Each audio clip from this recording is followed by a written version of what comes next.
Legal experts say that there is nothing in state or federal law that forbids an HOA from banning all landlords from renting to Section 8 tenants. I'm Tony, and this is Real Estate Investing and Landlord News. All right, so I have an update to a story that I did a little while ago about the HOA down in Texas that has banned landlords from being able to rent to Section 8 tenants. Now, as I said before, the reasoning that was being brought up had to do with the crime. They were saying that, hey, the Section 8 tenants within the HOA were causing a great deal of the crime to the area, right? Now, obviously, I know that there are a lot of problems with Section 8 tenants. It's one of the reasons why a lot of landlords don't even want to rent to them. But at the same time, I'm kind of like, hey, these landlords, they were following the laws and rules that were in place when they bought their properties that allowed them to rent to whom they wanted to rent to, right? So in my opinion, as a property owner, the landlord should have the right to rent to whom they want. Now, the HOA changed the rules in the middle of the game. And like I've said before, I absolutely hate when anyone does that, okay? And most of the time when these governments pass new laws, rules, and regulations, they are to the detriment of landlords. And that is absolutely why I'm always going to fight against it. However, coming from the perspective of a homeowner who lives in an HOA and doesn't want a whole bunch of, Section 8 tenants living near me, I understand the sentiments of the people in this area, okay? I understand that, and that's why this situation is so tricky and so complicated. So before I get into the article, go ahead, hit the like and subscribe button, maybe leave a comment down below. Let me know what you think. I know I asked this question the last time that I posted a video about this topic, but what do you think of this HOA banning landlords from renting to Section 8 tenants? Okay, and would you, as a homeowner, would you want to live near a bunch of Section 8 tenants, or would you have a problem if you had neighbors that were under the Section 8 program? I personally, I understand both sides of the argument, the property owner, the landlord side, and the homeowner side. Okay, so it's a very difficult thing, and I'm glad that I don't have to personally deal with that here where I live or where I invest. So this article is coming from the TexasTribune.org, and it says, a neighborhood's new Section 8 rules will push many black residents out of a North Texas suburb.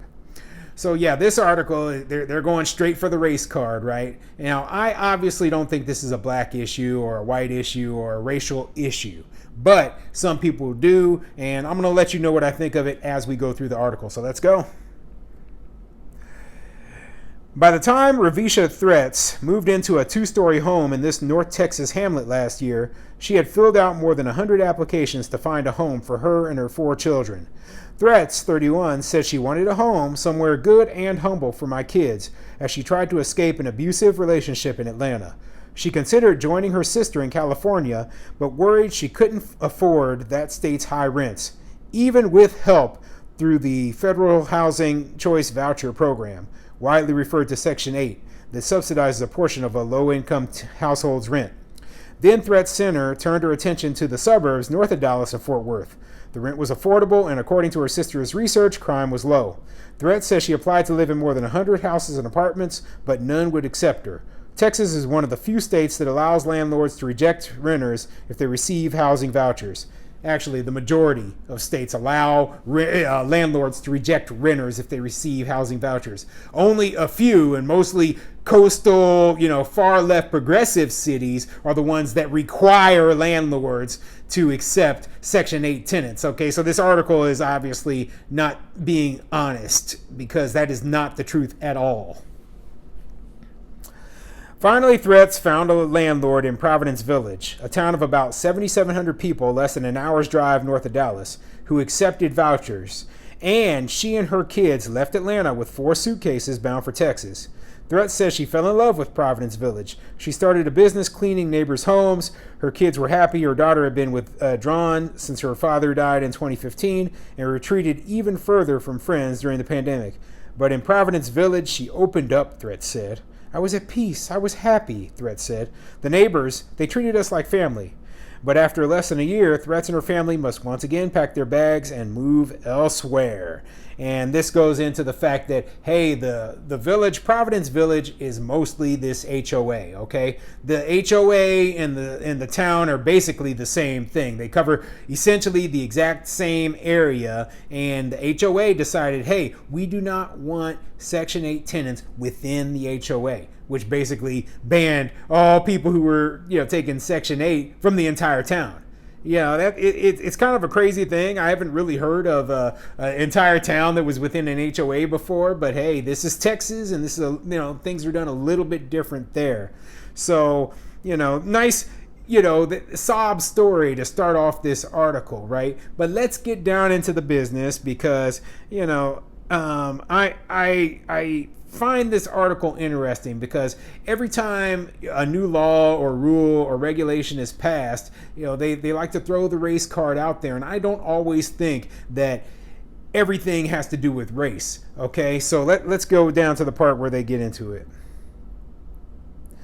In the months after Threats moved in, homeowners began to turn against the neighborhood's Section 8 renters, who are predominantly black.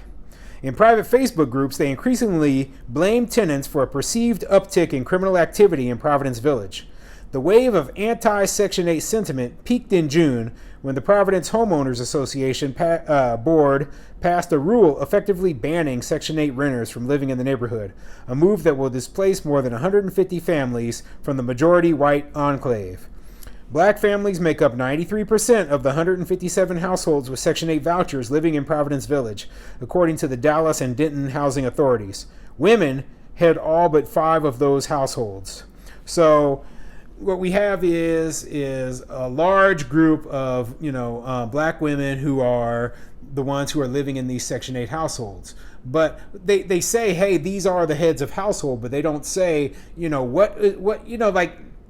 my only question is, was there an uptick in crime after they decided to allow all the Section 8 tenants in? Are the Section 8 tenants responsible for the crime? Why do people say they are if they're not? Okay, that's the real question. Now, I don't think for one second that every Section 8 tenant in there is bad. However, the reason that a lot of landlords don't like renting the Section 8 tenants is because there's a higher percentage of bad apples in that group, okay? And they cause a disproportionate amount of trouble.